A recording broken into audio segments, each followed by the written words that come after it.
அனைவருக்கும் வணக்கம். இந்த வீடியோ பகுதியில் நம்ம பார்க்க போகிறது, இந்த ஒரு பொருளை உங்கள் பாக்கெட்டில் வைத்து பாருங்கள், பணம் உங்களை தேடி வரும். நம்ம வீட்டில் நம்மளோட சமையல் அறையில் இருக்கக்கூடிய ஒரு பொருள். இந்த பொருளில் மகாலட்சுமியோட அம்சமே இருக்கு. மகாலட்சுமி 108 பொருட்களை வாசம் செய்கிறதா ஐதீகம் இருக்கு. அதில் முதல் இடத்துல இருக்குது கல்லுப்பு. கல்லுப்புக்குனே விசேஷம் இருக்கு. ஏன்னா கல்லுப்பு தான் கடலிருந்து தோன்றக்கூடிய ஒரு பொருள். அப்படிப்பட்ட கல்லுப்புக்கு அடுத்தபடியாக பார்க்கக்கூடிய ஒன்றுனா அது கிராம்பு தான். கிராம்பு வாசனை பொருளும் கூட. மகாலட்சுமிக்கு ரொம்ப பிடிச்சமான ஒன்றுனா அது கிராம்பு தான். மகாலட்சுமியோட அம்சமாக இருக்கக்கூடிய ஒரு தெய்வீக மூலிகை பொருள் அப்படின்னா அது கிராம்பு. சமையலுக்கு வாசம் கொடுக்கறதுக்கு மட்டும் இந்த கிராம்பை பயன்படுத்துறது கிடையாதுங்க. ஆன்மீக பரிகாரங்கள், நிறைய பரிகாரங்கள் செய்கிறதுக்கும் இந்த கிராம்பை பயன்படுத்துவாங்க.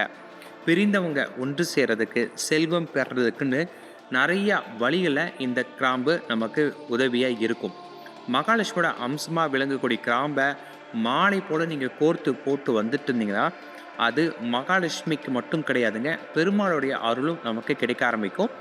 இதன் காரணமாக சகல வழிபாட்டிலையுமே நமக்கு அதோடைய பலன் முழுமையாக கிடைக்கும். சகல சௌபாக்கியங்களும் நமக்கு கிடைக்கும். நீங்கள் கிராம்பை மாலையாக கூட போட வேண்டாம். கிராம்பை ஒரு கைப்பிடி அளவு எடுத்து மாதத்துக்கு ஒரு முறை பெருமாள் கோவிலுக்கு நீங்கள் கொடுத்து பாருங்கள்.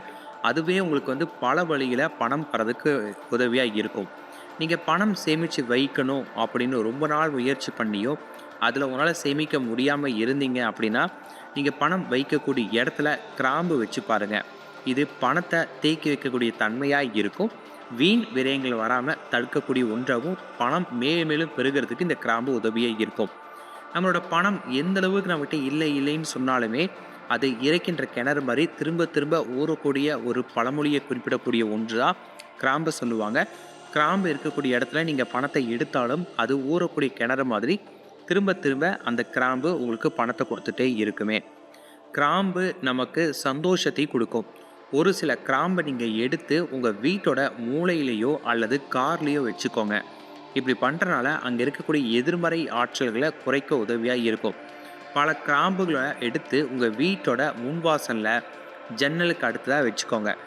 இது கிராம்பில் நம்ம எண்ணெய் தடவின்னு கூட வைக்கலாம். இப்படி வைக்கும்போது பார்த்திங்கன்னா நம்ம வீட்டிலேயே மகாலட்சுமியோட அம்சம் வர ஆரம்பிக்கும். நீங்கள் தியானம் செய்கிறீங்க அப்படின்னா நேர்மறை சக்தி உங்களுக்கு அதிகரிக்கணும், கெட்ட ஆற்றல் உங்களை விட்டு போகணும் அப்படின்னா அந்த நேரத்தில் கிராம்பை வாயில் கடிச்சிட்டு பண்ணி பாருங்கள். மனதில் மிகப்பெரிய அளவு மகிழ்ச்சியும் சந்தோஷமும் கிடைக்கும். நல்லா தூங்கணும், திருமண உறவு நல்லா நீடிக்கணும், கணவன் மனைவிக்குள்ளே மகிழ்ச்சி வரணும் அப்படின்னா திருமண மகிழ்ச்சி அதிகரிக்கிறதுக்கு நீங்கள் கிராம்பை தண்ணியில் போட்டு அதை குடிச்சிட்டு வாங்க. கணவன் மனைவி 2 பேருமே டெய்லி நைட் குடிச்சு பாருங்கள். இது பார்த்திங்கன்னா உங்களுக்கு திருமண உறவு அதிகரிக்கும். ஆனால் அதிகமாக குடிக்காதீங்க. ஒரு வாரத்துக்கு ஒரு 3 டைம், அதுக்கு மேலே குடிக்க வேண்டாம். இந்த கிராம்பு பார்த்திங்கன்னா நிதி சஸ்திரத்தன்மை கொண்டதாக இருக்கும். அதனால் கிராம்பை கையில் எடுத்து ஓ மகாலட்சுமியாய் நமக அப்படின்னு சொல்லிட்டு நீங்கள் பணம் வைக்கக்கூடிய மணி பர்ஸில் வச்சுட்டு வாங்க. அதை நீங்கள் பர்ஸை ஓப்பன் பண்ணும்போதும் அதுலேருந்து வரக்கூடிய வாசனையே உங்கள் மனதுக்கு மகிழ்ச்சியும் செழிப்பையும் கொடுக்கும். செல்வ வளம் அதிகரிச்சுட்டே இருக்கும். சின்ன சின்ன தப்புனால திருமண உறவு முறிஞ்சு போனவங்க கூட பார்த்திங்கன்னா செவ்வாய்க்கிழமை அன்னைக்கு ராகு பகவானுக்கு இந்த கிராம்பை மாலையாக கொத்து கொடுத்துட்டு வாங்க. அது பிரிந்து போன கணவன் மனைவியை சேர்க்கிறதுக்கும் உங்களுக்கு நல்ல பரிகாரமாக இருக்கும். நன்றி, வணக்கம்.